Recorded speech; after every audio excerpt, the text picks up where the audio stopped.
সকালবেলা ঘুম থেকে উঠে নামাজ শেষ করে আম্মুর কাছে গেলাম। আম্মু আমার কাছে চা বানিয়ে দিল সবাইকে দিয়ে আসতে। আমি চা নিয়ে একে একে সবাইকে দিয়ে আসলাম। এখন শুধু রাজু আর শ্রাবণকে দেওয়া বাকি। প্রথমে রাজুর জন্য চা নিয়ে গেলাম। রাজু চায়ের কাপটা নিয়ে আমায় বলল তাড়াতাড়ি নাস্তা রেডি করতে, ওর অফিসে যেতে হবে। আমি এসে আম্মুকে বললাম, আম্মু তোমাদের জামাই চলে যাবে অফিসে, তাই তাড়াতাড়ি খাবার দিতে বলল। আচ্ছা, আমি খাবার বাড়ছি, তুই গিয়ে এই চাটা একটু শ্রাবণকে দিয়ে আয় তো। আমি আমতা আমতা করে চাটা নিলাম। তারপর শ্রাবণ ভাইয়ের কাছে গিয়ে বললাম, শ্রাবণ ভাইয়া এনে তোর চা। আমার কথার উত্তরে শ্রাবণ ভাই চা নিতে নিতে বলল, বৃষ্টি একটা সত্যি কথা বলবি? কি কথা? তুই সত্যি ভালো আছিস তো? রাজু তোকে আর কষ্ট দেয় না তো? তুই রাজুর সাথে সুখী আছিস তো? শ্রাবণ ভাইয়ের কথা শুনে আমি কিছুক্ষণ চুপ থেকে উত্তর দিলাম, এটা কেমন প্রশ্ন শ্রাবণ ভাই? আমি আল্লাহর রহমতে অনেক ভালো আছি, আর আমার স্বামীও আমায় অনেক ভালোবাসে। আমি অনেক সুখী, আলহামদুলিল্লাহ। আলহামদুলিল্লাহ, তাহলে আমার আর কোনো টেনশন নেই। এই কথাটা জানার জন্যই আমার এখানে আসা। তুই সুখে থাক সারা জীবন এমনইভাবে।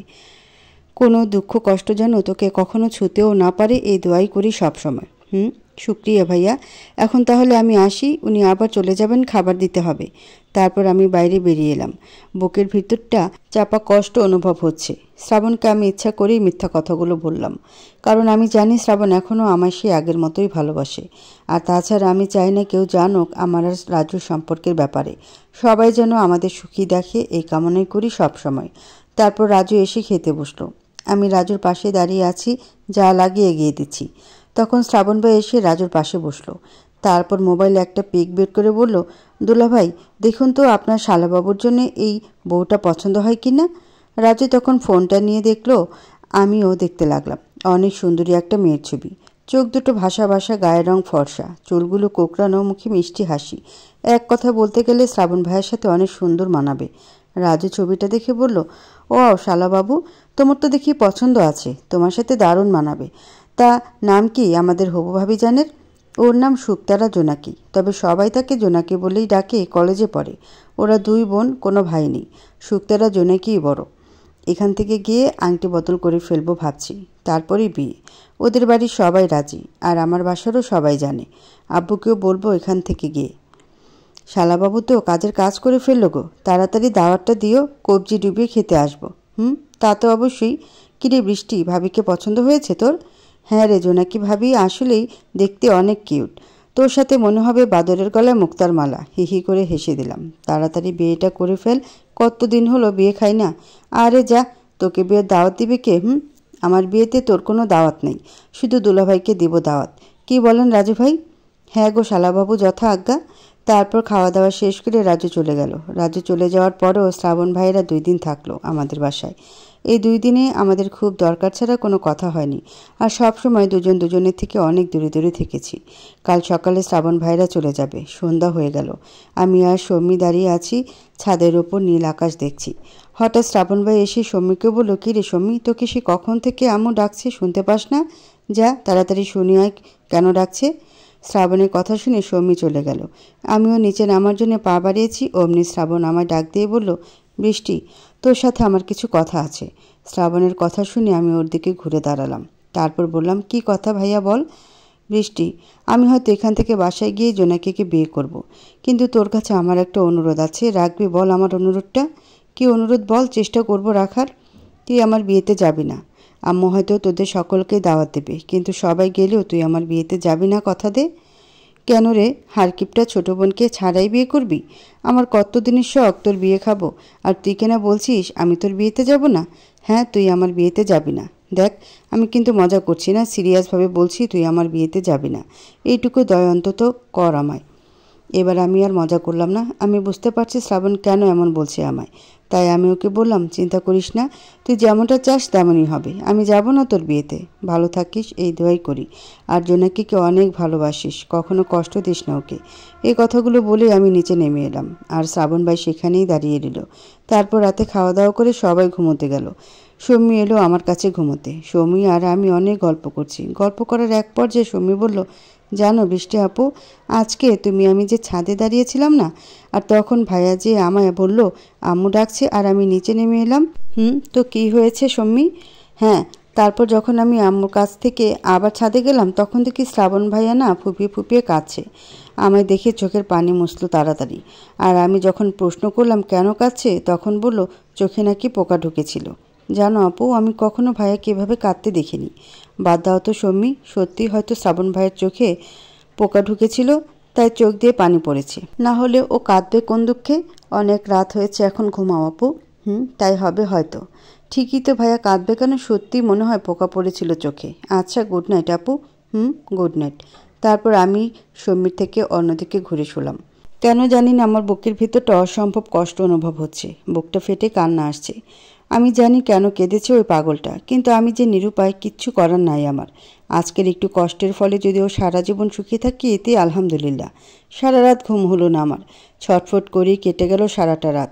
সকালে ফজরের আজান হলে উঠে নামাজ পড়ে মোনাজাতে আল্লাহর কাছে কেঁদে কেঁদে অনেক দোয়া করলাম আমার মন থেকে ওকে মুছে দেওয়ার জন্যে, আর ওর মন থেকে আমাকে মুছে দেওয়ার জন্যে। তারপর সকালে সবাই খাওয়া দাওয়া করে আমাদের কাছ থেকে বিদায় নিয়ে চলে গেল। শ্রাবণ সবার কাছ থেকে বিদায় নিলেও আমায় কিছুই বলল না। শুধু যাওয়ার আগে আমার দিকে মায়াভরা কষ্ট জড়ানো চোখে কিছুক্ষণ তাকিয়ে থাকলো। তারপর হনহন করে চলে গেল। আমার পেটে বাবু এসেছে আজ 10 মাস 3 দিন হলো। যখন তখন বাবু হতে পারে। আমি মাগরিবের নামাজ পড়ছিলাম আর হঠাৎ করে আমার পেন শুরু হলো। আমার এমন অবস্থা দেখে আম্মু দৌড়ে এসে আমার বিছানায় শুয়ে দিল। তারপর রাজুকে ফোন করলো। রাজু 1 ঘন্টা পর আসলো। ততক্ষণে আমার বেবি হয়েছে। আমার অনেক সুন্দর একটা ফুটফুটে রাজপুত্র হয়েছে। আম্মু ওকে কোলে নিয়ে আদর করছে। আব্বুও অনেক খুশি। রাজু এসে আমায় দেখলো, তারপর বেবিকে কোলে নিয়ে আদর করলো। রাজুও অনেক খুশি। আমার মনটাও অনেক খুশি। আল্লাহ আমায় একটা ফুটফুটে রাজপুত্র দান করেছেন বলে। আমার বেবি হয়েছে আজ 7 দিন হলো।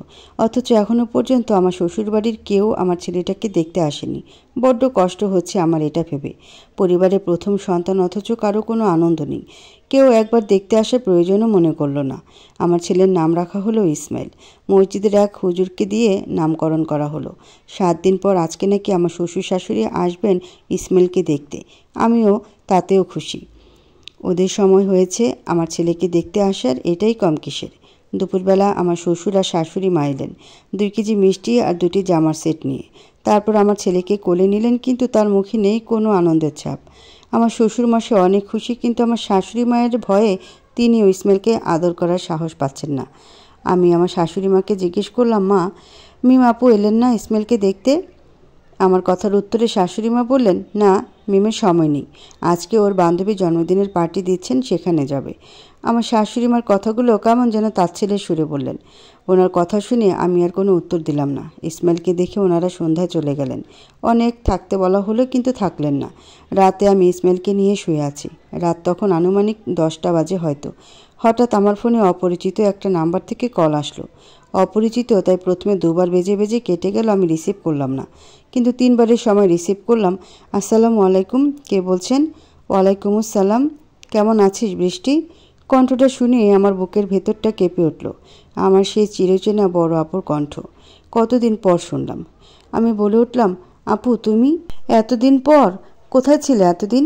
একবারও কি মনে পড়েনি ছোট বোনটার কথা? তোর কথা আমার সব সময় মনে পড়েছে বৃষ্টি। তোকে কি আমি ভুলতে পারি? তুই যে আমার জান রে পাগলি। এখন বল, আমার বোনপো কেমন আছে? কি নাম দিয়েছিস ওর? আপু তুমি জানো আমার বিয়ের কথা? বেবি হয়েছে এটাও জানো? হ্যাঁ রে পাগলি, তোদের ছেড়ে দূরে এসেছি বলে কি তোদের খবর রাখি না বল? আমি সব জানি। এখন বল, তোর বেবি কেমন আছে? আর আব্বু আম্মু কেমন আছেন?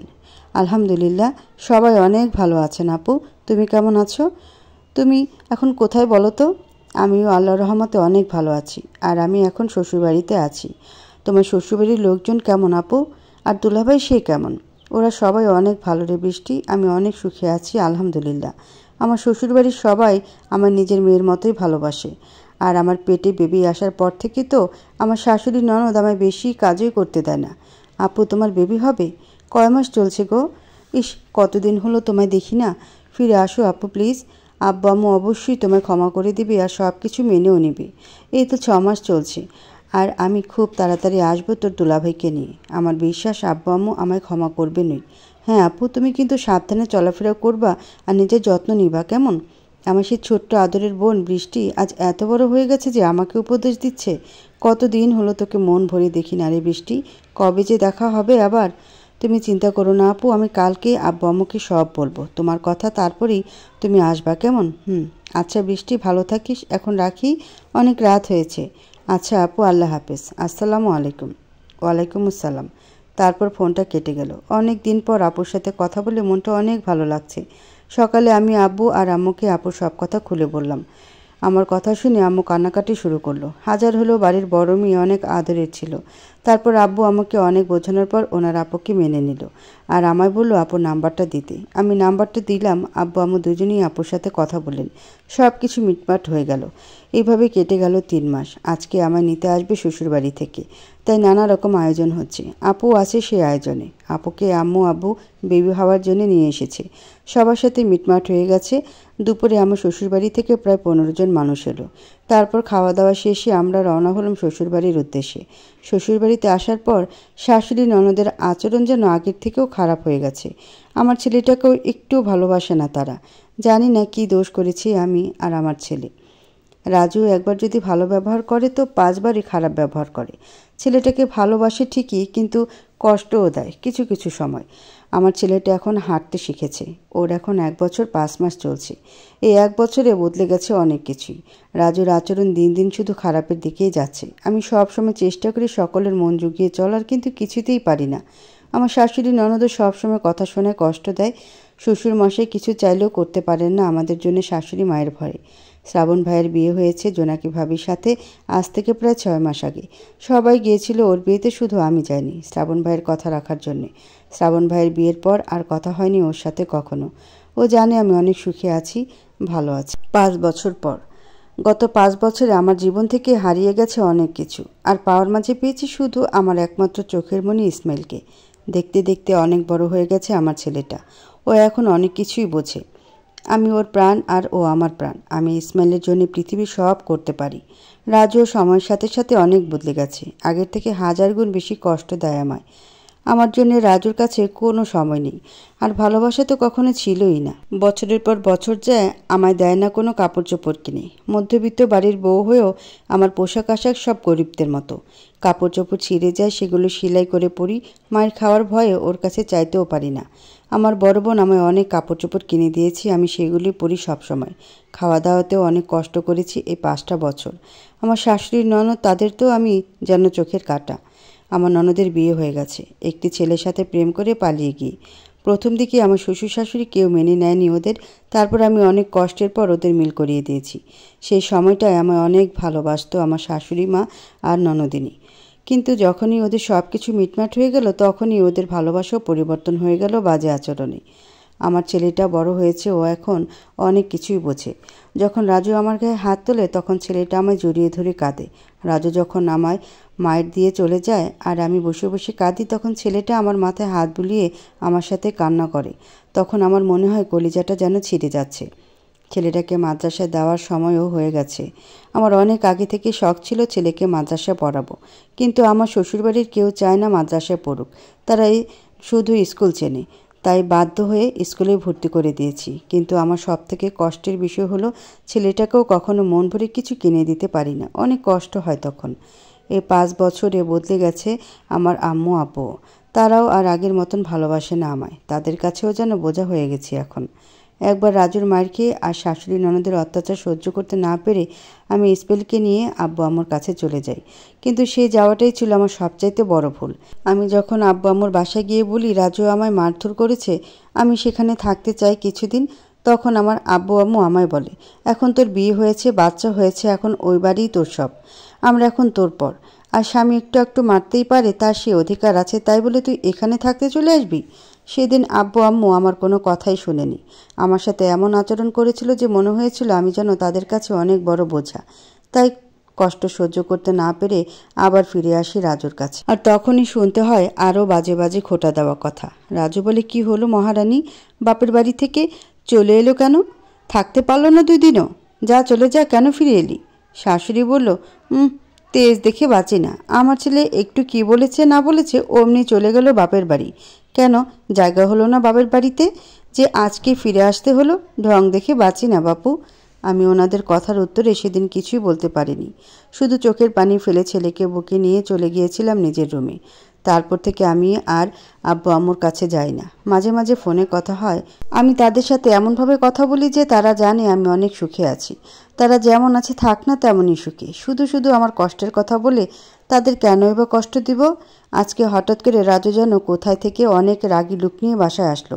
আমি ওনার কাছে গিয়ে জিজ্ঞেস করলাম, কি হয়েছে আপনার? কোনো সমস্যা হয়েছে নাকি? মুখ এমন দেখাচ্ছি কেন? আমার কথার উত্তরে উনি অনেক রেগে গিয়ে আমার সজোরে একটা থাপ্পড় মারলেন। তারপর বললেন, তোর জন্য, হ্যাঁ তোর জন্য আজকে আমার অনেক বড় ক্ষতি হয়ে গেছে। তোকে যদি বিয়ে না করতাম তাহলে আজ আমায় এই দিন দেখতে হতো না। আমি অবাক হয়ে ওনাকে জিজ্ঞেস করলাম, কি করেছি আমি? আপনি কেন এমন বলছেন? তোকে বিয়ে করেছি বলেই আমি আমার মার্জিয়াকে হারিয়েছি। তোকে বিয়ে না করলে আজ ঠিকই আমি মার্জিয়াকে পেতাম। এই বলেই আমায় আরও কয়েকটা মাইর দিয়ে উনি হনহন করে ঘর থেকে বেরিয়ে গেলেন। আর আমি পড়ে রইলাম সেখানেই। চোখের জল যেন আর বাদ মানছে না। অনেক কাঁদলাম আমি। জানি না উনি কেন আমার সাথে এখন এমন করলেন।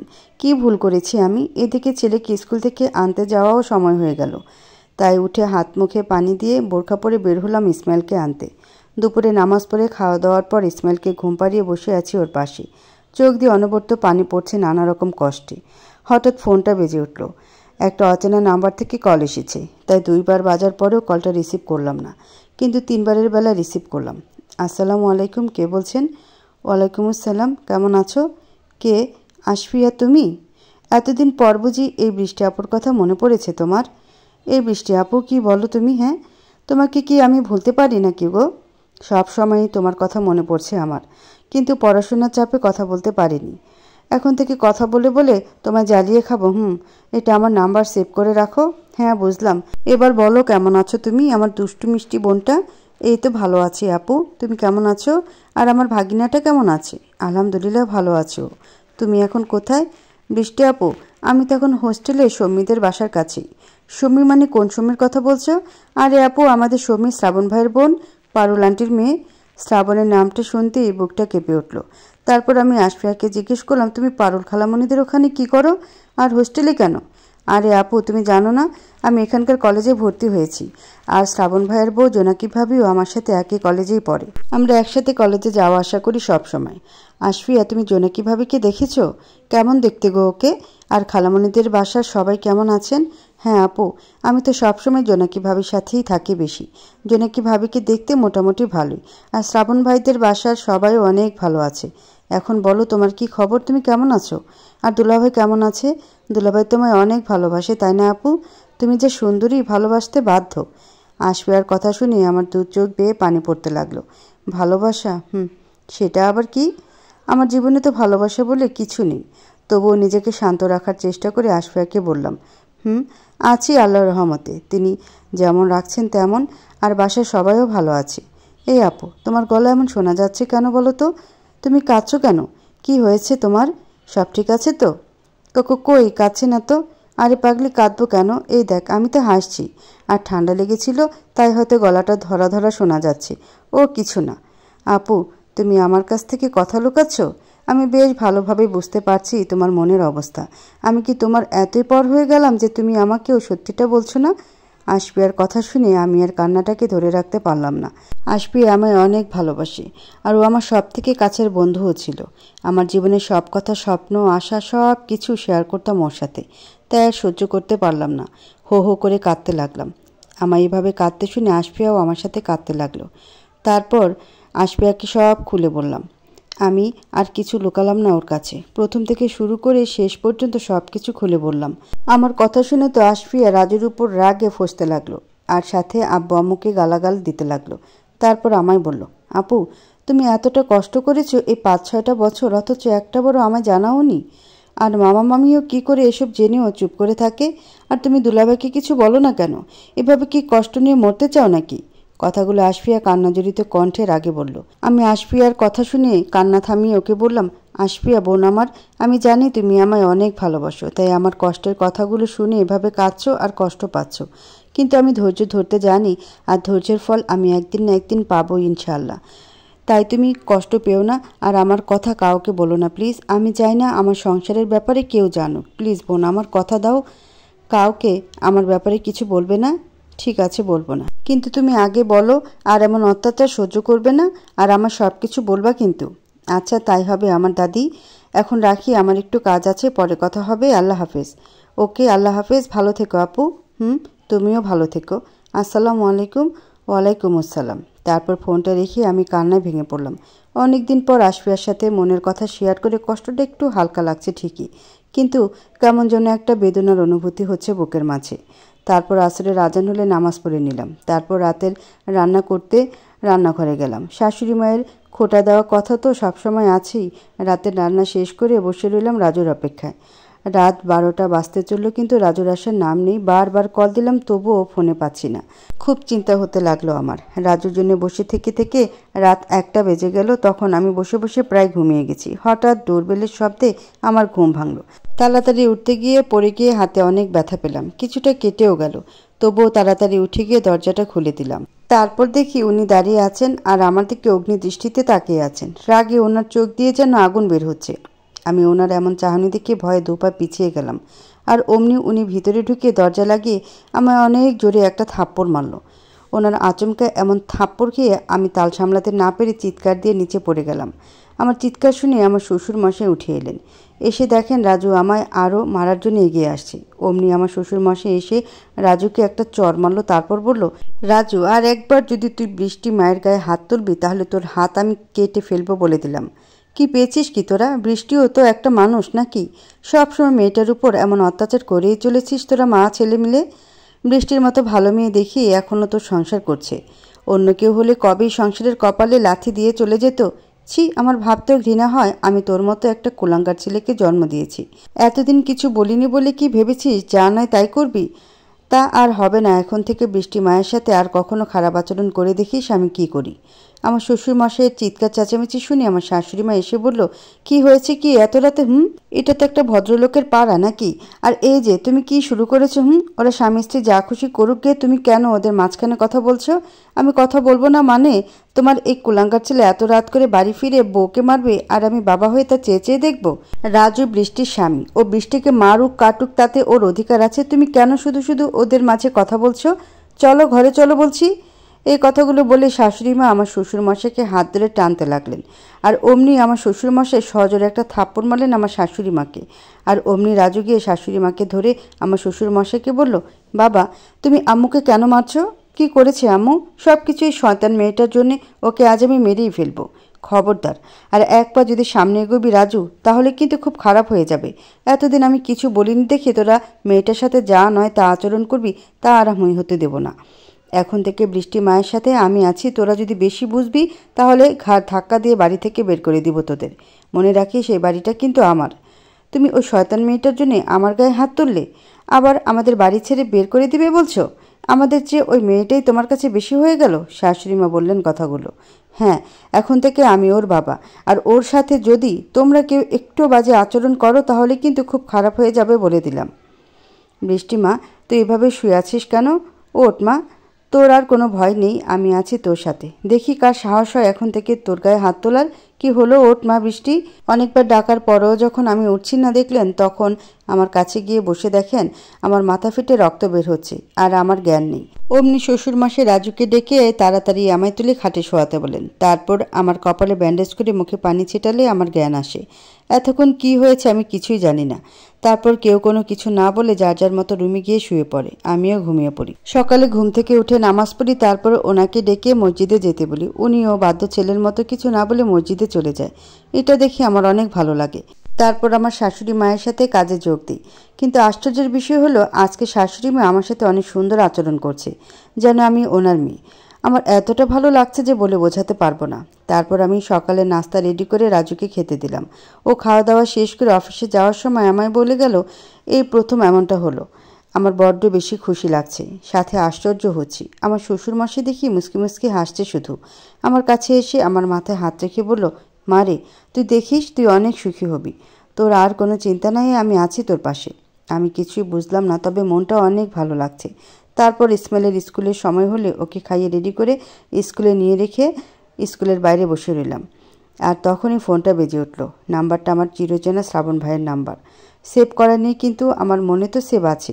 নাম্বারটা দেখি আমার বুকের বাম পাশটায় চেনচেন ব্যথা অনুভব হতে লাগলো।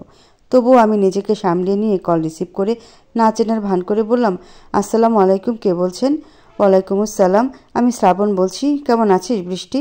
কণ্ঠটা শুনে যেন আমার হৃদস্পন্দন এক মুহূর্তের জন্য থেমে গেল। তারপর আমি কাঁপা কাঁপা কণ্ঠে বললাম, আলহামদুলিল্লাহ ভালো। তুই কেমন আছিস ভাইয়া? আর জোনাকি ভাবি কেমন আছে? শম্মী খালামণি ওরা কেমন আছে? সবাই ভালো আছে। আগে তুই বল বৃষ্টি, তুই কেমন আছিস? সত্যি করে বলবি আমায়, কোনো মিথ্যা বলবি না। আরে বললাম তো ভালো আছি, মিথ্যে কেন বলবো? আর তোর কেন মনে হচ্ছে আমি মিথ্যা বলছি? আমি জানি তুই ভালো নেই। ও রাজু তোকে এখনও মারে, তাই না? খারাপ ব্যবহার করে তোর সাথে? বল বৃষ্টি, প্লিজ সত্যিটা বল আমায়। তোকে আমার কসম দিলাম তুই আমার সব সত্যি কথা বলবি, নইলে আমার মরা মুখ দেখবি। শ্রাবণের মুখে এমন কথা শুনে আমি একদম স্ট্যাচু হয়ে গেলাম। কি বলবো এখন আমি? এখন তো মিথ্যে বলাও সম্ভব না। আমি যে ওকে বড্ড বেশি ভালোবাসি। আমি কি করে ওর কসম দেওয়া সত্ত্বেও মিথ্যা কথা বলবো ওকে? আমার চুপ করে থাকতে দেখে শ্রাবণ ভাই আবার বলল, কি হলো বৃষ্টি, বল আমায়, সব সত্যি কথা বল বলছি। তারপর আমি আর কোনো উপায় না দেখে সব কিছু বললাম শ্রাবণ ভাইকে। ও আমার মুখে সব শোনার পর প্রচণ্ড রাগ নিয়ে চিবিয়ে চিবিয়ে বলল, আমি খুন করে ফেলবো রাজুকে। ওর সাহস কী করে হয় আমার বৃষ্টিকে কষ্ট দেওয়ার? যে হাত দিয়ে ও আমার ভালোবাসাকে মেরেছে সেই হাত আমি কেটে ফেলবো। ওই কি বলছিস তুই এমন আবল তাবল? রাজু আমার স্বামী, ও আমায় মারতেই পারে, তাতে তোর কি? তুই কেন এমন কথা বলছিস? না, ও তোকে মারতে পারে না। তুই আমার জান। আমার জানের গায়ে যে হাত দেবে তার হাত আমি কেটে দেব। এতদিন শুধুমাত্র তোর আর খালামণির কথায় আমি তোর থেকে দূরে সরে থেকেছি, কিন্তু একটা মুহূর্তের জন্য তোকে ভুলে থাকতে পারিনি। তুই আমার নিঃশ্বাসের সাথে মিশেছিলি সব সময়। আমি জানতাম তুই অনেক সুখে আছিস স্বামী সন্তান নিয়ে, তাই কখনো তোর সাথে যোগাযোগ করার চেষ্টা করিনি। খালামণি আমায় বলেছিল যেন এমন কিছু করি যে তুই আমায় ভুলে যাস। তাই না চাওয়া সত্ত্বেও বাধ্য হয়ে জোনাকিকে বিয়ে করেছি, তোর থেকে দূরে সরে থেকেছি। কিন্তু তাতে লাভটা হলো কি? তুই এত কষ্টে আছিস জানলে আমি কবেই তোকে আমার কাছে নিয়ে আসতাম। আমি তোকে বিয়ে করব বৃষ্টি, হ্যাঁ আমি তোকে বিয়ে করব। পৃথিবীর সব সুখ এনে দেবো তোর পায়ের কাছে। আমার বুকে সব ভালোবাসা দিয়ে ভরে দেব তোর জীবন। ছি ছি, থাম বলছি, থাম। এসব শোনাও পাপ। আমার বিয়ে হয়ে গেছে, আর মেয়েদের জীবনে বিয়ে একবারই হয়। আমার একটা সুন্দর সংসার আছে, একটা ফুটফুটে রাজপুত্রের মতো ছেলে আছে। আমি আগেই যখন তোর প্রস্তাবে রাজি হইনি, তুই কি করে ভাবলি আমি এখন তোকে বিয়ে করতে রাজি হব? আমার মনে তোর জন্য কোনো ভালোবাসা নেই। আমি শুধু আমার স্বামী রাজুকেই ভালোবাসি। ও যেমনই হোক, ও আমার স্বামী। আর তাছাড়া ও হয়তো নিজের ভুল বুঝতে পেরেছে, ও ভালো হয়ে গেছে। আমায় আর কখনো কল দিবি না তুই, কোনোদিন আমার সামনে আসবি না। জোনাকিকে ভালোবাসিস, ওকে কখনো কষ্ট দিস না। আর আমায় যদি সত্যিই কখনো ভালোবেসে থাকিস, তাহলে জোনাকির মাঝে আমায় খুঁজে নিস, ওকে সুখে রাখিস। আল্লাহ হাফিজ, ভালো থাকিস। এই কথাগুলো বলেই ওকে আর কিছু বলার সুযোগ না দিয়ে ফোন কেটে দিয়ে বন্ধ করে দিলাম। বুকটা যেন ফেটে যাচ্ছে, অসম্ভব কষ্ট হচ্ছে আমার। ভালোবাসি কেন এত কষ্ট? তারপর ইসমাইলের ছুটির সময় হয়েছে দেখে নিজেকে যতটা সম্ভব শান্ত করার চেষ্টা করলাম। তারপর ইসমাইলকে নিয়ে বাসায় ফিরলাম। আমার কেন জানি না মনে হচ্ছে আশফিয়া শ্রাবণকে আমার কথা বলেছে, নইলে এতদিন কিছুই না, হঠাৎ আজ কেন ফোন করে এসব বলল শ্রাবণ। তাই সব কাজ শেষ করে ইসমাইলকে ঘুম পাড়িয়ে আশফিয়াকে কল দিলাম। আসসালামু আলাইকুম। ওয়ালাইকুম সালাম। হ্যাঁ বৃষ্টি আপু বলো, কেমন আছো তুমি? আলহামদুলিল্লাহ ভালো, তুমি কেমন আছো? আলহামদুলিল্লাহ ভালো আছি। আশফিয়া, তুমি এখন কোথায়? বৃষ্টি আপু, আমি তো এখন জোনাকি ভাবির সাথে আছি, ওই একটা নোটস নিতে এসেছি। কেন, কিছু বলবে? না কিছু না। জোনাকি ভাবি কি তোমার পাশেই আছে? হ্যাঁ আপু, ভাবি আমার পাশেই বসে আছে। কথা বলবে ভাবির সাথে? হ্যাঁ দাও তো কথা বলি। আচ্ছা ধরো আমি দিচ্ছি। জোনাকি ভাবি, বৃষ্টি আপু তোমার সাথে কথা বলবে, এই নাও। আসসালামু আলাইকুম, কেমন আছেন বৃষ্টি আপু? ওয়ালাইকুম আসসালাম। আলহামদুলিল্লাহ ভালো আছি। তুমি কেমন আছো ভাবি? এই তো ভালোই আছি। বাসার সবাই কেমন আছেন? শম্মী খালামণি? হ্যাঁ ওরাও ভালোই আছে। তোমার বাসার সবাই কেমন আছো? হ্যাঁ আলহামদুলিল্লাহ সবাই আল্লাহর রহমতে ভালো আছেন। জানো ভাবি, তোমাকে দেখার আমার খুব শখ। চলে আসো আমাদের বাড়িতে। তোমার বিয়েতে তো যাওয়া হয়নি, তাই দেখাও হয়নি। হ্যাঁ যাব যখন সময় হয়। এখন তো পড়াশোনা নিয়ে অনেক বিজি থাকি, তাই কোথাও যাওয়ার সময় নেই। তুমি আসো আমাদের এখানে। আমি কি করে যাই বলো তো, ইসমাইলের স্কুল শুরু হয়ে গেছে, আর কোথাও যাওয়ার উপায় নেই আমার। হ্যাঁ বুঝতে পেরেছি। আচ্ছা বৃষ্টি আপু, পরে কথা হবে, আমি তোমায় কল দেবনি। এখন বাই, আশফিয়ার সাথে কথা বলো। আচ্ছা ভাবি, আল্লাহ হাফেজ। আসসালামু আলাইকুম। হ্যালো আপু। হ্যালো। হ্যাঁ বলো, কি বলবে? আশফিয়া, জোনাকি ভাবি কি চলে গেছে? এক মিনিট আপু, ওয়েট। আচ্ছা। হ্যাঁ আপু, এবার বলো। ভাবি চলে গেছে। আপু তুমি প্লিজ কিছু মনে করো না, জোনাকি ভাবি একটু অহংকারী আর একটু দেমাগিও বটে। হ্যাঁ আমি বুঝতে পেরেছি, সমস্যা নেই। আচ্ছা ঠিক আছে, এবার বলো কেন ফোন দিয়েছো, কি দরকার? আচ্ছা আশফিয়া, একটা কথা বলো তো, কাল যখন তুমি আমার সাথে কথা বলছিলে তারপর কি আমার ব্যাপারে কাউকে কিছু বলেছো? সত্যি করে বলবে। আপু তুমি আমায় নিষেধ করেছো তোমার ব্যাপারে কাউকে কিছু বলতে, তাই আমি বলিনি। তবে তবে কি বলো? তবে তোমার সাথে কথা বলার পর ফোন কেটে দিয়ে পিছনে তাকিয়ে দেখি শ্রাবণ ভাই দাঁড়িয়ে আছে। তারপর শ্রাবণ ভাই আমায় জিজ্ঞেস করলো কার সাথে কথা বলছিলাম। আমি বললাম তোমার কথা। তখন জিজ্ঞেস করলো কেমন আছো তুমি, তুমি বলতে নিষেধ করেছো দেখে আমি বললাম বৃষ্টি আপু ভালো আছে। তখন শ্রাবণ ভাই আর কিছু না বলে চলে যায়। তাছাড়া তো কারোর সাথে আমার কথা হয়নি। কেন, কি হয়েছে আপু? না কিছু না, এমনি জিজ্ঞেস করলাম। আচ্ছা আশফিয়া, আপুমনি তুমি এখন পড়ো, তোমার পড়ায় ডিস্টার্ব করলাম, পরে কথা হবে কেমন? আল্লাহ হাফেজ। সমস্যা নয় আপু, তোমার জন্য আমার সব সময় আছে। আল্লাহ হাফেজ, ভালো থেকো। তুমিও ভালো থেকো। আসসালামু আলাইকুম। ওয়ালাইকুম আসসালাম। তারপর আমি ফোন কেটে দিলাম। আমি ভালো করে বুঝতে পারছি শ্রাবণ হয়তো আশফিয়ার সাথে কথা বলার সময় কিছু শুনেছিল, তাই আমায় ফোন দিয়ে ওসব বলল। তখন শ্রাবণের ভালোবাসাটা একদম খাঁটি, ওর ভালোবাসায় কোনো খাত নেই, কিন্তু আমি যে চাইলেও ওর ভালোবাসা গ্রহণ করতে পারবো না। তারপর আসলে আজান হলে আমি অজু করে নামাজ পড়ে নিলাম। তারপর রাতে রান্না করতে রান্নাঘরে গেলাম। আমার শাশুড়ি মা আজ খুব ভালো আচরণ করছেন আমার সাথে। এইভাবে কেটে গেল আরও 2 বছর। এই 2 বছরে আমার শাশুড়ি মা আর রাজু দুজনেই আমার সাথে খুব একটা খারাপ ব্যবহার করেনি। জানি না কেন সেদিন সে রাতের মারের পর থেকে রাজু আর আমার শাশুড়ি মায়ের আচরণ ভালো হয়ে গেছে। এই 2 বছরে শ্রাবণ অনেক চেষ্টা করেছে আমার সাথে যোগাযোগ করার, কিন্তু আমি কখনো ওকে প্রশ্রয় দিইনি। সবসময় হাজার কষ্ট হওয়া সত্ত্বেও ওকে অবহেলা করেছি, যাতে শ্রাবণ আমায় ভুলে যায়।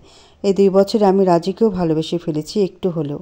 আমার ইসমাইলও এই 2 বছরে অনেক বড় হয়ে গেছে। ও এখন ক্লাস 2-এ পড়ে। অনেক বুদ্ধি হয়েছে ওর। আমায় অসম্ভব ভালোবাসে আমার ছেলেটা। আমার সারা পৃথিবীর সুখ আমি আমার ছেলের মাঝেই খুঁজে পাই। ইসমাইলের মুখের দিকে তাকিয়ে আমি সব করতে পারি। আজ আমার ইসমাইলের 7 বছর পূর্ণ হলো। ওর জন্য আমি পায়েস রান্না করেছি। আমার ছেলেটা পায়েস খেতে ভালোবাসে। আমার শ্বশুর মশাই অনেক খুশি। নাতি যেন তার প্রাণ। ইসমাইল আর আমার শ্বশুর মশাইকে একসাথে খেতে দিলাম। ওনারা খাচ্ছিলেন। হঠাৎ কোথা থেকে যেন একটা ফোন এলো আমার শ্বশুর মশাইয়ের। উনি ফোনটা রিসিভ করে একটু কথা বলে হঠাৎ বুকে হাত দিয়ে নিচে পড়ে গেলেন। আমি দৌড়ে গিয়ে শ্বশুর মশাইকে ধরলাম, তারপর চিৎকার করে সবাইকে ডাকতে লাগলাম। আমার শাশুড়ি রাজু দুজনে এসে শ্বশুর মশাইকে ধরে বিছানায় শুয়ে দিলেন। তারপর ডাক্তারকে ফোন করে সব বললেন। ডাক্তার মশাই সব শুনে ওনাকে তাড়াতাড়ি হাসপাতালে নিয়ে যেতে বললেন। রাজু একটা অটো ডেকে তাড়াতাড়ি শ্বশুর মশাইকে হাসপাতালে নিয়ে গেলেন।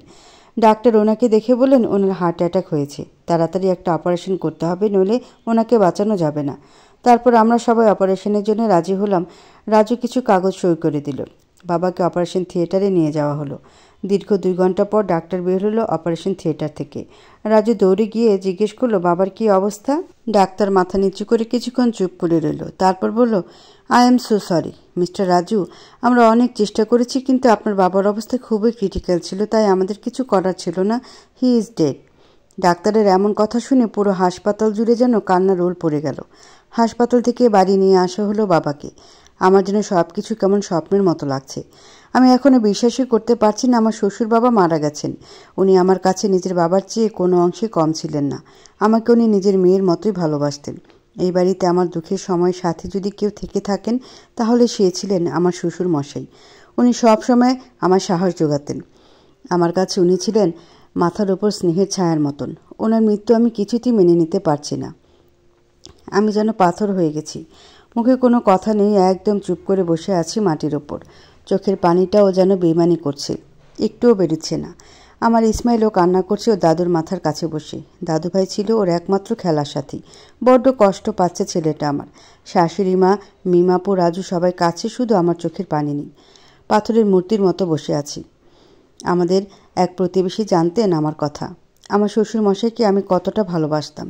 তিনি আমার এমন চুপ করে থাকা দেখে আমার পাশে এসে বসলেন। তারপর বললেন, মারে এভাবে বসে থাকিস না, একটু কান্না কর, দম বন্ধ হয়ে মরে যাবি তো। একটু কান্না কর রে মা।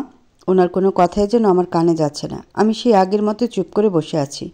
তারপরে মহিলাটা আমার জোরে ধাক্কা দিয়ে বললেন, এই বৃষ্টি মা, আমার কথা শুনতে পাচ্ছিস না? তোর শ্বশুর মারা গেছেন রে মা, একটু কান্না কর, ওই দেখ উনি মারা গেছেন। ওনার ধাক্কায় আমার হুঁশ হলো। আমি বাবার দিকে তাকিয়ে বাস্তবে ফিরে এলাম। কান্নায় ভেঙে পড়লাম। চোখের পানিতে বুক ভেসে যাচ্ছে। আমার মাথার উপরে ছায়াটা যেন হারিয়ে গেল চিরদিনের মতো। তারপর আসরের সময় বাবাকে নিয়ে যাওয়া হলো গোরস্থানে কবর দিতে। যাওয়ার সময় আমি, শাশুড়িমা আর ননদিনী আমরা পাগলের মতো হাউমাউ করে কান্না করছিলাম, কিন্তু যেটা নিয়ম সেটা তো মানতেই হবে। শ্বশুরমশাই মারা গেছেন আজ 15 দিন হলো। এখনও মন থেকে একটুও মেনে নিতে পারিনি আমি। আমার এখনও মনে হয় উনি বেঁচে আছেন, হয়তো অফিসে গেছেন। রাজু খোঁজ নিয়ে জানতে পারে সেদিন শ্বশুরমশাইয়ের যে ফোনটা এসেছিল সেটা ছিল কোম্পানির একটা বড় লস হওয়ার খবরের ফোন। যে লসটা হয়েছে রাজুর জন্যে। বাবা সেটা সহ্য করতে না পেরে হার্ট অ্যাটাক করে মারা গেলেন। এই 15 দিনই আমরা কেউ কারোর সাথে তেমন কথা বলিনি, খুব প্রয়োজন ছাড়া।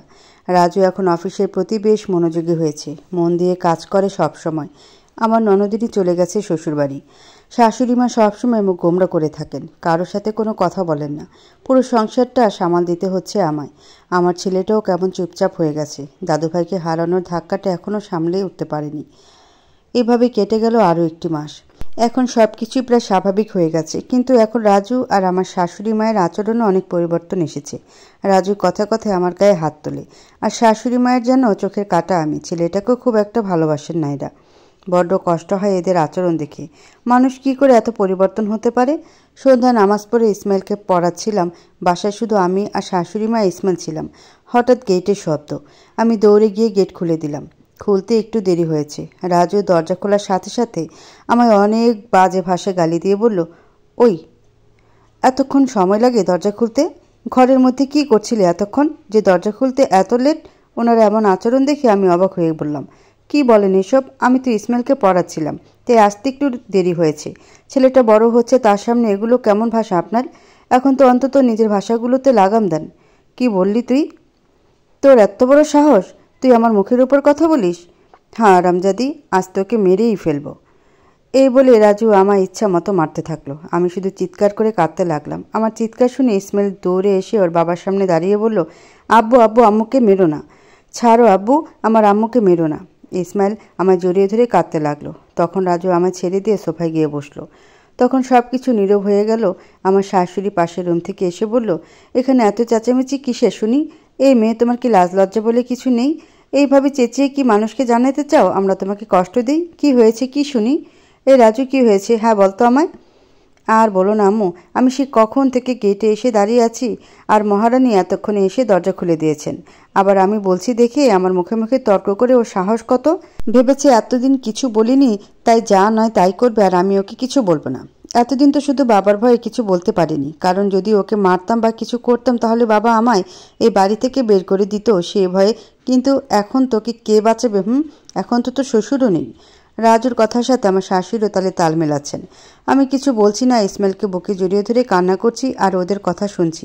আজকে আমি বুঝতে পারলাম সেই রাতের পর থেকে রাজু আর আমার শাশুড়ি কেন এত ভালো হয়ে গিয়েছিল। আমি তো ভেবেছিলাম ওনারা সত্যি নিজের ভুল বুঝতে পেরে আমায় ভালোবাসতে শুরু করেছিল, কিন্তু আমি পুরোপুরি ভুল ছিলাম। আমার শ্বশুরের কথা মনে পড়ে যেন আরও বেশি কষ্ট হতে লাগলো আমার। জীবনে হয়তো আর কখনো কোনোদিন সুখের মুখ দেখব না আমি। কথায় আছে না, সবার কপালে সুখ সয় না, আমিও তাদের মধ্যে একজন। এইভাবে পার হয়ে গেল আরও 5টি বছর। আমার ইসমাইলটা অনেক বড় হয়ে গেছে, সব কিছু বুঝতে শিখেছে। ইসমাইল এখন ক্লাস 8-এ পড়ে। আল্লাহর রহমতে ও পড়াশোনায় অনেক ভালো। ছেলেটা আমার চেয়ে অনেক লম্বা হয়েছে, দেখতেও মাশাআল্লাহ। আমার ছেলেটা যেমন সুন্দর তেমনি ভালো, আলহামদুলিল্লাহ। সবাই ওর অনেক সুনাম করে। এই 5 বছরে বদলে গেছে সবাই। রাজু এখন আর আগের মতো আমার উপর অত্যাচার করে না, একটু হলেও আমায় ভালোবাসতে শুরু করেছে। আমার শাশুড়ি মাও এখন অনেকটাই বদলে গেছে। এখন আর আগের মতো আমায় সবসময় কথা শোনায় না। এখন বাবার বাড়িতে গেলে তারাও আমায় এখন আর বোঝা মনে করে না, কারণ আমি তো এখন সেখানে যাওয়ার সময়ই পাই না।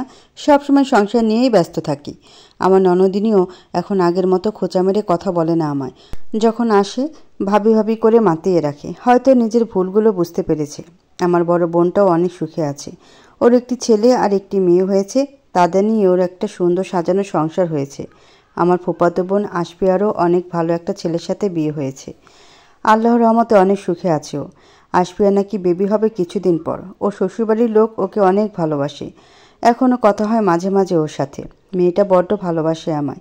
আমি ওকে নিজের বোনের চেয়েও বেশি ভালোবাসি। আর আমার শ্রাবণের সাথে আমার শেষ দেখা হয়েছিল আজ থেকে প্রায় 4 বছর আগে। সেদিনের পর ওর সাথে আমার আর কখনো দেখা বা কথা হয়নি। সেদিন ছিল শুক্রবার। আমার বাবার শরীর অনেক খারাপ ছিল, তাই আমি কিছুদিনের জন্য ইসমাইলকে নিয়ে বাড়িতে যাই। আমি যাওয়ার পরের দিনই শ্রাবণ আসে আমাদের বাড়ি বাবাকে দেখতে। ও একাই এসেছিল, আর কেউ আসতে পারেনি। আমি ওর চাহনিতে বুঝতাম ও আমায় কতটা পাগলের মতো ভালোবাসে, কিন্তু সেই ভালোবাসা আমি গ্রহণ করতে পারবো না। তাই সিদ্ধান্ত নেই শ্রাবণের সাথে আলাদাভাবে কথা বলবো। দুপুরে সবাই যার যার রুমে শুয়ে ঘুমিয়েছিল। আমিও ইসমাইলকে ঘুম পাড়াচ্ছিলাম। ইসমাইল ঘুমালে আমি শ্রাবণকে কল দিয়ে ছাদে ডাকি। ডাকার 5 মিনিটের মধ্যে শ্রাবণ অত্যন্ত আনন্দের সাথে এসে হাজির হয় আমার সামনে। ও হয়তো ভেবেছিল আমি ওকে বিয়ে করতে রাজি হব, কিন্তু ওর সব আশা নিরাশা করিয়ে দিয়ে আমি ওকে বলতে শুরু করি, শ্রাবণ ভাই, তোমার সাথে আমার কিছু কথা আছে, যে কথাগুলো বলার জন্যই তোমাকে এখানে ডাকা। আশা করি তুমি আমার কথাগুলো শুনবে আর মানবেও। বলো জান, কি কথা বলতে চাও বলো। তোমার কথা শোনার জন্য আমি সারা দুনিয়ার কথা ভুলে যেতে পারি। তোমাকে যে আমি কতটা ভালোবাসি তা যদি বোঝাতে পারতাম তাহলে হয়তো বুঝতে আমি কেমন আছি তোমায় ছাড়া। জোনাকিকে আমি বিয়ে করেছি ঠিকই, কিন্তু ওকে কখনই মন থেকে স্ত্রী হিসেবে মেনে নিতে পারিনি। আমার জীবনে ভালোবাসার নাম বৃষ্টি, যে নাম সরিয়ে কখনো অন্য কোনো নাম আসবে না। বড্ড বেশি ভালোবাসি তোমায় জান। প্লিজ শ্রাবণ ভাই, থামো থামো প্লিজ। এসব কথা শোনার জন্যে আমি তোমায় ডাকিনি। এখন আমি তোমায় যে কথাগুলো বলবো তুমি তা মন দিয়ে শুনবে, আর দয়া করে আমার কথা শেষ হওয়ার আগে কোনো কথা বলবে না প্লিজ। ঠিক আছে জান, বলো কি বলতে চাও। শ্রাবণ ভাই, তুমি প্রথমে আমায় এই জান জান ডাকা বন্ধ করো। আমার এসব শুনতে অসহ্য লাগছে। ঠিক আছে, আর বলবো না, বলো কি বলবে। তারপর আমি শ্রাবণ ভাইয়ের থেকে অন্যদিকে ঘুরে বলতে শুরু করলাম, একটি মেয়ের যখন একটি ছেলের সাথে বিয়ে হয় তখন সেই মেয়েটির দু চোখ জুড়ে হাজারো স্বপ্নের ভিড় জমে থাকে। তাদের একটা নতুন জীবন শুরু হয়। মেয়েদের চাওয়াটা কিন্তু বেশি নয়। তারা শুধু চায় স্বামীর একটু আদর ভালোবাসা পেতে, চায় নিজের সব ভালোবাসা দিয়ে স্বামীর সংসারকে আগলে রাখতে।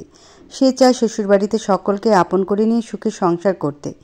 কিন্তু যখন সে মেয়েটা দেখে তার প্রতিটি স্বপ্ন এক এক করে ভেঙে যাচ্ছে, তখন সে মেয়েটি বাঁচার জন্য নতুন কোনো স্বপ্নের সন্ধান করে। ঠিক এমনটাই আমার সাথেও হয়েছিল। বিয়ের সময় হাজারো স্বপ্ন নিয়ে আমি রাজুর ঘরে বউ হয়ে গিয়েছিলাম বধূ বেশে, কিন্তু সেখানে আমার জন্য কোনো স্বপ্ন পূরণ তো দূর, দুঃস্বপ্নের জাল বোনা ছিল। যে জালে আমি এতটাই জড়ে গিয়েছিলাম যে তার থেকে বেরোনোর জন্য আমি তোমায় ভালোবেসে ফেলি। আমার ভাঙা স্বপ্নগুলো তোমায় নিয়ে দেখতে থাকি নতুন করে। হ্যাঁ বৃষ্টি, আমি তোমার সব স্বপ্ন পূরণ করব। পৃথিবীর সব সুখ এনে দিব তোমার জীবনে। আমার ভালোবাসায় ভরিয়ে দিব তোমায়। প্লিজ থামো শ্রাবণ ভাই, আমি তোমায় বলেছি না আমার কথা শেষ হওয়ার আগে কোনো কথা বলবা না। ওহ সরি, ঠিক আছে বলো বৃষ্টি। যখন আমি তোমায় ভালোবেসেছিলাম তখন আমার জীবনে একজন সঙ্গীর অনেক প্রয়োজন ছিল, তাই সেই সঙ্গী হিসাবে আমি তোমায় বেছে নেই। এখন আমার আর সে প্রয়োজনটা নেই, তাই তোমার কাছে আমি ক্ষমা চাই। আমায় ভুলে যাও চিরদিনের মতন। আর জোনাকিও আমার মতো একটা মেয়ে। জোনাকিও আমারই মতো হাজার স্বপ্ন নিয়ে তোমার ঘরে বউ হয়ে এসেছে। দয়া করে ওকে কখনো কোনো কষ্ট দিও না। আমি তোমার বউ হলে আমায় যেমন ভালোবাসতে সুখে রাখতে ঠিক সেইভাবে জোনাকিকে ভালোবাসো প্লিজ। ওকে কখনো কষ্ট দিও না। আমি চাই না আমার জন্য জোনাকি কখনো একটুও কষ্ট পাক। ওকে অনেক ভালোবাসো। কখনো ওর চোখ দিয়ে এক ফোঁটা পানিও আসতে দিও না। এখন থেকে মনে করো তোমার জীবনে বৃষ্টি নামের কেউ কখনো ছিল না, আর কোনোদিনও আমার সামনে এসো না প্লিজ। তোমাকে আমার কসম দিলাম তুমি জোনাকিকে নিয়ে অনেক সুখে থাকো। এই কথাগুলো বলেই আমি পেছনে ঘুরলাম। পেছনে শ্রাবণ ভাইয়ের দিকে তাকিয়ে দেখি ও অঝোর ধারায় কাঁদছে। খুব ইচ্ছে হলো ওর চোখের পানি মুছে দিতে। ওর চোখে পানি দেখে আমার বুকের ভিতরটা দুমড়ে মুছড়ে যাচ্ছে, কিন্তু আমাকে দুর্বল হলে চলবে না। শ্রাবণের ভালোর জন্য হলেও ওকে আমার কষ্ট দিতেই হবে। তাই আমি একটু কঠোর সুরে বললাম, ওই কি ভেবেছিস কি তুই যে তোর এই ন্যাকা কান্না দেখি আমি গলে যাব? কখনোই না। তুই যদি আমার সত্যিই কখনো ভালোবেসে থাকিস তাহলে চিরদিনের মতো চলে যা আমার জীবন থেকে, আর কখনো ফিরে আসিস না। আমার কথাগুলো শুনে শ্রাবণ আমায় আচমকা অনেক শক্ত করে বুকে জড়িয়ে ধরল। তারপর চোখের পানি ছেড়ে বলতে লাগলো, আমি তোমার সব কথা মেনে নিলাম জান। আজকের পর তুমি না চাইলে আমার এই মুখ কখনোই আর দেখবে না। জোনাকিকেও আমি অনেক সুখে রাখবো, কথা দিলাম, কিন্তু কখনো কেউ তোমার জায়গাটা নিতে পারবে না। আজকের পর থেকে তুমি দেখবে না আর এই শ্রাবণের মুখ, শুনবে না আর এই মুখে তোমার নাম। তবে যদি কখনো কোনো দিন আমার প্রয়োজন পড়ে তোমার, তাহলে আমায় একটিবার কল দিও, আমি ছুটে আসবো তোমার কাছে সারা পৃথিবীকে পেছনে ফেলে। ভালোবাসা যে এত কষ্ট আমি আগে বুঝিনি, আর সহ্য করতে পারছি না আমি এই মুহূর্তে চলে যাব তোমার জীবন থেকে চিরদিনের মতো, কিন্তু মৃত্যুর আগে পর্যন্ত তোমায় ভুলতে পারবো না। শ্রাবণের চোখের পানিতে ভিজে যাচ্ছে আমার কাঁধ। পাগলের মতো কাঁদছে শ্রাবণ। আমি ওকে থামাতে পারছি না, চেষ্টাও করছি না, শুধু পাথরের মতো দাঁড়িয়ে আছি। আমার মুখে নেই কোনো কথা, নেই চোখে পানি, শুধু শুনছি শ্রাবণের বলা কথাগুলো। তারপর শ্রাবণ আমায় ছেড়ে দিয়ে বলল, আমায় ক্ষমা করবেন ভুল করে আপনাকে জড়িয়ে ধরার জন্য। ভালো থাকবেন, আল্লাহ হাফিজ। এই কথাগুলো বলে শ্রাবণ চোখের পানি মুছতে মুছতে দৌড়ে চলে যায়, আর আমি সেখানেই বসে পড়ি চুপ করে। আজকে যেন কান্না করার শক্তিটুকুও নেই আমার মাঝে। বুকটা যেন পুড়ে পুড়ে ছাই হয়ে যাচ্ছে, কাউকে বোঝাতে পারছি না। সারা পৃথিবী ঘুরপাক খাচ্ছে, চোখে অন্ধকার দেখছি সব। তারপর আর আমার কিছু মনে ছিল না। যখন জ্ঞান ফিরে তখন ঘড়ির দিকে তাকিয়ে দেখি রাত 10টা বাজে। আম্মু আমার পাশে বসে আছে, ইসমাইল আমার অন্য পাশে বসে আছে। আমার শরীরে প্রচণ্ড জ্বর এসেছে, সারা শরীর থরথর করে কাঁপছে। আমার জ্ঞান ফেরা দেখে আম্মু আমার জিজ্ঞেস করলো কী হয়েছিল, আমি কিভাবে জ্ঞান হারালাম। আমি কিছু বলতে পারিনি সেদিন। পরে শুনেছিলাম আমি নাকি ছাদে জ্ঞান হারিয়ে পড়েছিলাম। তখন শ্রাবণ আম্মুকে ডেকে আমার রুমে নিয়ে আসে। ডাক্তার দেখে যাওয়ার পর শ্রাবণ ভাই নাকি জরুরি কোনো কাজের কথা বলে চলে গেছে বাড়িতে ফিরে। যাওয়ার আগে নাকি আম্মুকে বলে গেছে আমার দিকে লক্ষ্য রাখতে। আমি খুব ভালো করে সেদিন বুঝেছিলাম যে শ্রাবণ আমার দেওয়া কসম রেখেছে। সেদিনের পর থেকে আজ প্রায় 4 বছর হলো শ্রাবণের সাথে আমার কোনো প্রকার যোগাযোগ নেই, কিন্তু এক মুহূর্তের জন্য ওকে আমি ভুলতে পারিনি কখনো। শুনেছি আমার শ্রাবণ আর জোনাকি নাকি একটা ফুটফুটি মেয়ে বেবি হয়েছে, অনেক সুখে আছে ওরা। শ্রাবণ আমার প্রতিটা কথা অক্ষর অক্ষরে পালন করেছে। গত 1 মাস হলো আমার শরীরটা তেমন ভালো নয়, সব সময় কেমন বমি বমি লাগে, কিছু খেতে ভালো লাগে না, মাথা ঘোরায়। এসব বিষয়ে আমার শাশুড়ি মা খেয়াল করেছেন। উনি আজ সকালে রাজুকে বললেন, বাবা রাজু, বাড়িতে নতুন অতিথি আসতে চলেছে মনে হয়, আমাদের ইসমাইলের ভাই বা বোন, মিষ্টি নিয়ে আয় জলদি। সবাই অনেক খুশি আমার আবার বেবি হবে জেনে। রাজুও অনেক খুশি, আমার সংসারটা এখন সুখে পরিপূর্ণ, আর কোনো কষ্ট নেই আমার। লুকানো কষ্ট শুধু একটাই, আর সেটা হলো আমার না পাওয়া ভালোবাসা শ্রাবণ। যতদিন যাচ্ছে আমার শরীর যেন আরও বেশি খারাপ হচ্ছে, কিচ্ছু খেতে পারি না আমি, খেলেই বমি আসে, সব সময় হালকা হালকা মাথা ঘোরে, কখনো কখনো সারা পৃথিবী অন্ধকার হয়ে আসে, কিচ্ছু ভালো লাগে না আমার। আর কেন জানি না আমার মনে হয় আমার বেবি হবে না, এটাও অন্য কিছুর লক্ষণ। তাই আমি সবাইকে লুকিয়ে একাই একটা ভালো বড় ডাক্তারের কাছে যাই, তারপর তাকে সব খুলে বলি। সে আমার সব কথা শুনে কিছু পরীক্ষা করাতে দেয়, আর সেগুলোর রিপোর্ট তাড়াতাড়ি নিয়ে আসতে বলে। ডাক্তার যেন কেমন ভীতুর মতো করছিল, যেন অনেক বড় কিছুর আশঙ্কা করছেন উনি। আমি সব টেস্টগুলো করিয়ে নিয়ে এসে ডাক্তারকে দিই। উনি আমার রিপোর্টগুলো ভালোভাবে উল্টে পাল্টে দেখতে থাকে, তারপর গম্ভীর চোখে আমার দিকে তাকিয়ে বলে, আপনার বয়স কত? আমি ওনার এমন প্রশ্নে একটু বিরক্ত হই, তবুও বলি, জি 28 বছর। উনি আমার উত্তর শুনে আবার বলেন, আপনার কয়টা বাচ্চা আর তাদের বয়স কেমন? জি আমার একটা ছেলে, তার বয়স 13 বছর। এসব কেন জিজ্ঞেস করছেন বলুন তো? আপনার স্বামী অথবা অন্য কাউকে আসতে বলেন, আমার কথা আছে তাদের সাথে। ডাক্তারের এমন কথা শুনে আমি বুঝতে পারি নিশ্চয়ই ওই রিপোর্টে এমন কিছু আছে যা ডাক্তার আমায় বলতে চাইছেন না। তাই আমি ওনাকে বলি, দেখুন স্যার, যদি ওনাদের কাউকে জানতে দিতাম আমি এখানে এসেছি, তাহলে কি আমি একা আপনার কাছে আসতাম? আমি জানি আমার হয়তো এমন কিছু হয়েছে যা আপনি আমায় বলতে চাচ্ছেন না, কিন্তু বিশ্বাস করুন আমি অন্য কাউকে জানতে দিতে চাই না আমার বিষয়ে। তাই আপনি আমাকে সব খুলে বলেন প্লিজ। ভয় নেই, আমি কোনো কিছুকে ভয় পাই না আল্লাহ ছাড়া। তাই দয়া করে আমার সব কিছু বলেন প্লিজ ডাক্তার। ডাক্তার আমার কথা শুনে কিছুক্ষণ গম্ভীর হয়ে বসে রইল, কিছু বলল না। তারপর কিছু সময় পর আমায় বলতে শুরু করলো, দেখুন মিস বৃষ্টি, আমাদের একটা নিয়ম আছে যে রোগীকে রোগের ব্যাপারে বলা যায় না, কারণ সে অনেক ভেঙে পড়ে। কিন্তু আমার কেন জানি না মনে হচ্ছে আপনি অনেক স্ট্রং, তাই আপনাকে বলা যায়। আর যেহেতু আপনি অন্য কাউকে জানাতে চাচ্ছেন না, তাই আপনাকেই বলি। এই কথাগুলো বলে ডাক্তার আবার কিছুক্ষণ চুপ করে রইলেন, তারপর বলতে লাগলেন, মিস বৃষ্টি, আপনার দেহে মরণব্যাধি ক্যান্সার বাসা বেঁধেছে। আপনি খুব জোর আর 1 মাস বাঁচবেন। আপনার ব্লাড ক্যান্সার হয়েছে। আই এম সরি, আপনার আর কোনো চিকিৎসা নেই। ডাক্তারের কথা শুনে আমার যেন কিছুই মনে হলো না, এটা যেন হওয়ারই ছিল। আমি একদম স্বাভাবিকভাবেই ডাক্তারকে বললাম, থ্যাংক ইউ ডাক্তার সাহেব, আপনাকে অনেক ধন্যবাদ আমায় এই কথাগুলো বলার জন্য। আমার আপনার কাছে একটা অনুরোধ আছে, দয়া করে আমার অনুরোধটা রাখবেন প্লিজ। জি বলুন মিস বৃষ্টি, সম্ভব হলে অবশ্যই রাখবো। দয়া করে এই কথাগুলো আপনি আর কাউকে বলবেন না। আমি চলে যাওয়ার আগে সবার সাথে হাসি খুশিভাবে কাটাতে চাই। প্লিজ আমার এই অনুরোধটুকু রাখেন ডাক্তার সাহেব। ঠিক আছে, আমি কাউকে কিছু বলবো না।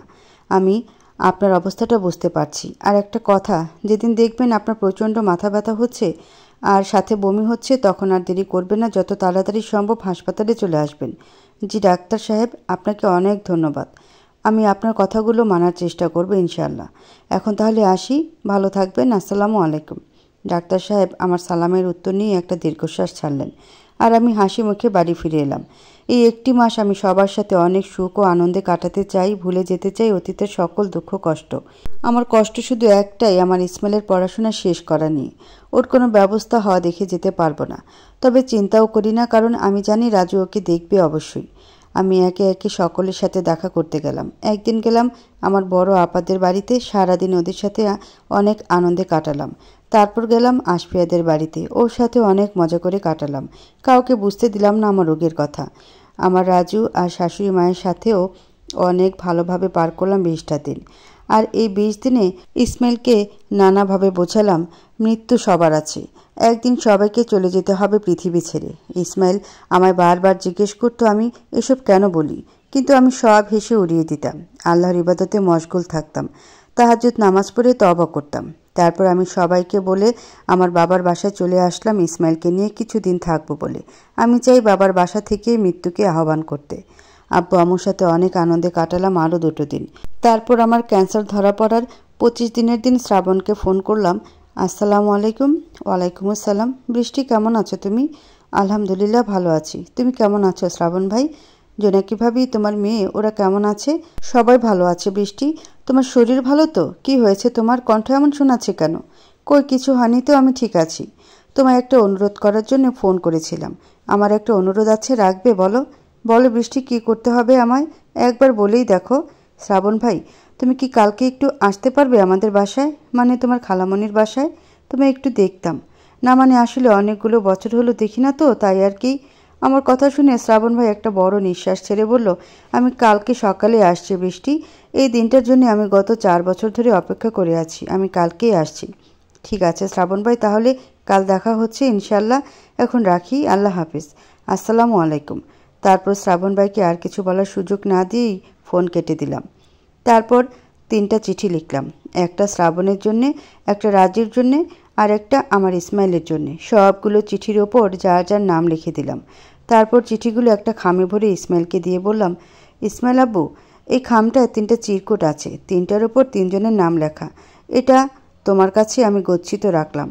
আমি যখন থাকবো না, মানে বলতে চাইছি আমি যদি কোথাও যাই আর তুমি তখন যদি আমায় খুঁজে না পাও, আর তাহলে এই চিরকুটগুলো বের করে নামে নামে দিয়ে দিও। আর আমার আদেশ রইল, এগুলো প্রয়োজনের আগে খুলে দেখবে না বাবা, কথা দাও। আম্মু, কি হয়েছে তোমার বলো তো? এমন পাগলের মতো কী সব বলছো তুমি? আর কোথায় যাবে তুমি? ধুর পাগল, আমি কোথায় যাব? যেখানে যাই না কেন সব সময় তোমার সাথেই রব বাবা আমার। এখন এটা রাখো, আর কোনো প্রশ্ন করো না, আর এটা খুলেও দেখবে না আশা করি।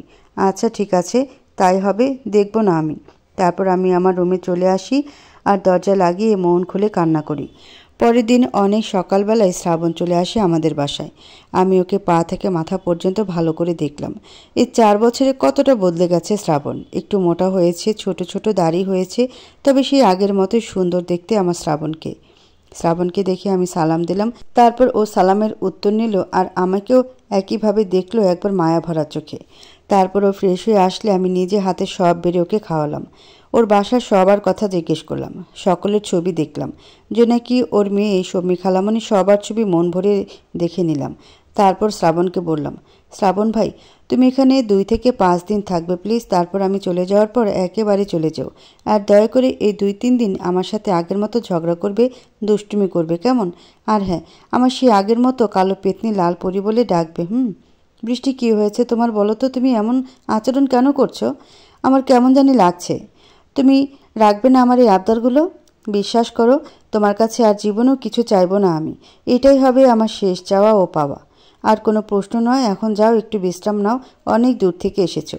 তারপর 2টি দিন অনেক আনন্দে ঝগড়া মজা করে কাটালাম শ্রাবণের সাথে, যেন সেই 13 বছর আগে ফিরে গিয়েছিলাম আমি। আজ আমার ক্যান্সার ধরা পড়ার 29 দিন। সকাল থেকে প্রচণ্ড মাথা ব্যথা। আমি বুঝতে পারছি আমার সময় শেষ।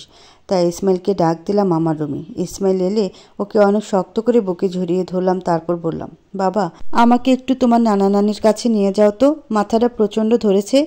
ইসমাইল কেমন চুপ করে আছে, কোনো কথা বলছে না। তারপর আমায় মা বাবার কাছে নিয়ে গেল। আমি মা বাবাকে সালাম করে তাদের কাছে ক্ষমা চাইলাম, কিন্তু কিছু বুঝতে দিলাম না। তারপর ইসমাইলকে স্কুলে যেতে বললাম। তারপর শ্রাবণের কাছে গেলাম, গিয়ে ওকে বললাম, শ্রাবণ ভাই, একটা কথা ছিল, রাখবে? কি বলো? অবশ্যই রাখবো। মানে আমাকে অনেক শক্ত করে একটু জড়িয়ে ধরবে প্লিজ, আমার শেষ ইচ্ছা। আমার কথা শুনে শ্রাবণ ভাই ভূত দেখার মতো আমার দিকে বড় বড় চোখ করে তাকিয়ে রইল। তারপর দৌড়ে এসে আমায় অনেক শক্ত করে বুকে জড়িয়ে ধরল। তারপর আমি ওকে জড়িয়ে ধরে বলতে লাগলাম, আমি তোমায় অনেক ভালোবেসেছিলাম জান, কিন্তু কখনো তা প্রকাশ করিনি। আজ না বললে হয়তো আর কখনো বলতে পারবো না। আমার জীবনের সব থেকে বড় স্বপ্ন ছিল তোমার কোলে মাথা রেখে পৃথিবী থেকে বিদায় নেওয়া। আমার আশা পূরণ হলো। ভালো থেকো জান শ্রাবণ, আলবিদা। এই কথাগুলো বলেই আমি শ্রাবণের কোলে মাথা রেখে রক্তভূমি করে শেষ নিঃশ্বাস ত্যাগ করলাম। শ্রাবণ যেন একটা ঘোরের মধ্যে আছে। ও কি হচ্ছে কিছুই বুঝতে পারছে না। ওর সারা শরীর জুড়ে আমার বমির রক্তে মেখে গেছে। ওর কোলের মাঝে পড়ে রয়েছে আমার প্রাণহীন দেহ। হঠাৎ শ্রাবণের হুঁশ হলে চিৎকার করে কাঁদতে থাকে ও। ওর চিৎকার শুনে বাসার সবাই দৌড়ে আসে। ইসমাইল স্কুলে যাওয়ার জন্য রেডি হচ্ছিল। ওর মন টানছিল না আজ স্কুলে যেতে। দৌড়ে এসে দেখে আমার এমন অবস্থা, আর শ্রাবণের পাগলের মতো কান্না করা। শ্রাবণ আর ইসমাইল মিলে আমায় তাড়াতাড়ি হাসপাতালে নিয়ে যায়। ডাক্তার আমায় মৃত ঘোষণা করে, আর সেদিনে ডাক্তারের সাথে হওয়া সব কথা খুলে বলে। তারপর আমায় বাসায় ফিরিয়ে আনা হয়। রাজু, আমার শাশুড়ি, ননদ, আশফিয়া, বড় আপু, জোনাকি, খালামুনি, শম্মি সবাই দেখতে আসে আমায়। হঠাৎ ইসমাইলের মনে পড়ে আমার দেওয়া সেই চিরকুটের কথা। ও কাঁদতে কাঁদতে দৌড়ে গিয়ে চিরকুটগুলো নিয়ে আসে। তারপর রাজুকে আর শ্রাবণকে দিয়ে নিজেরটা পড়তে থাকে। ইসমাইলের চিরকুটটায় লেখা, ইসমাইল আব্বু আমার, তুমি যখন এই চিঠিটা পড়বে তখন হয়তো আমি তোমাদের থেকে অনেক দূরে চলে যাব, যেখান থেকে আর কেউ ফিরে আসে না। তুমি কিন্তু একদম কাঁদবে না বাবা, আমি সব সময় তোমার পাশে আছি, হয়তো দূর থেকে। আর 5 ওয়াক্ত নামাজ পড়বে, আমার জন্য দোয়া করবে। অনেক ভালো থেকো বাবা, একদম কাঁদবে না, আলবিদা। রাজুর চিঠিতে লেখা, প্রিয়, আপনি যখন এই চিঠিটা পড়বেন তখন হয়তো আমি আর থাকবো না এই নিষ্ঠুর পৃথিবীতে। অনেক স্বপ্ন নিয়ে আপনার ঘরে বউ হয়ে গিয়েছিলাম আমি, কিন্তু কখনোই সেই স্বপ্নগুলো পূরণ হতে দেখিনি আমি। আপনার সাথে বিয়ে হওয়ার পর আমি ভুলে গিয়েছিলাম সুখ কী। আপনার অবহেলা অত্যাচারের কারণেই আমি শ্রাবণকে ভালোবেসে ফেলি, কিন্তু কখনো ওকে আপনার অধিকার দেইনি। তবে দেহটা আপনার কাছে থাকলেও আমার মনটা ছিল শ্রাবণের কাছে। এতগুলো বছর পর যখন আপনার সংসারে আমি একটু সুখের মুখ দেখতে শুরু করলাম, তখনই আমার শরীরে বাসা বাঁধল মরণব্যাধি ক্যান্সার। কথায় আছে না, কিছু মানুষের কপালে সুখ সয় না, আমিও হয়তো তাদের মাঝে একজন। আমার এই চিঠিটা পড়ে হয়তো আপনি কাঁদবেন, কিন্তু তখন কান্না করে আর কোনো লাভ হবে না। আপনার ওপর আমার কোনো রাগ বা অভিযোগ নেই। সুখে থাকুন, সবসময় এই দোয়া করি। আমার ইসমাইলকে কখনো কষ্ট দিয়েন না। ও যে আমার কলিজার টুকরো, ওকে কখনো কষ্ট পেতে দেখলে আমি সহ্য করতে পারবো না। আর একটা কথা, আমি চলে যাওয়ার পর যদি আপনি আবার বিয়ে করেন, দয়া করে সেই বউয়ের সাথে কখনো অবহেলা অত্যাচার করবেন না। সবাই হয়তো সহ্য করার ক্ষমতা রাখে না। ভালো থাকবেন প্রিয় স্বামী, আলবিদা। শ্রাবণের চিঠিতে লেখা, জান, হ্যাঁ তুমি আমার জান। জানো, তুমি আমার জীবনে এসেছিলে অন্ধকারের আলোর মতো হয়ে, কিন্তু সেই আলোটা ছিল অবৈধ, যার কারণে আমি তোমার প্রচণ্ড ভালোবাসা সত্ত্বেও গ্রহণ করতে পারিনি। তবে এমন একটা মুহূর্ত ছিল না যে মুহূর্তে তোমায় আমি ভুলে থাকতে পেরেছি। তোমার মতো আমিও চাইতাম তোমায় জীবন সাথী হিসেবে, কিন্তু আমার হাত পা বাঁধা ছিল রাজুর সাথে। আজ হয়তো আমি আর তোমাদের মাঝে নেই, কিন্তু আমার ভালোবাসা সারা জীবন তোমার হয়েই থাকবে। আমার সব কথা তুমি রেখেছো, আশা করি আমার শেষ আশাটাও তুমি রাখবে। জোনাকিকে কখনো কষ্ট দিও না। জীবনের শেষ মুহূর্ত পর্যন্ত ওর সুখ দুঃখে সাথী হয়ে থেকো। আমার ভালোবাসা ওকে দিও, আর পারলে আমায় ক্ষমা করো। লাভ ইউ জান, আলবিদা, ভালো থেকো। চিঠিগুলো পড়ে সবাই কান্নায় ভেঙে পড়ল। রাজু অনেক আফসোস করতে থাকলো। শাশুড়ি, ননদ তাদের ভুলগুলো বুঝতে পারল, কিন্তু এখন আর কোনো লাভ নেই। সময়ের কাজ সময়ে না করলে তার কোনো দাম নেই। এইভাবেই নিভে গেল বৃষ্টির জীবন প্রদীপ।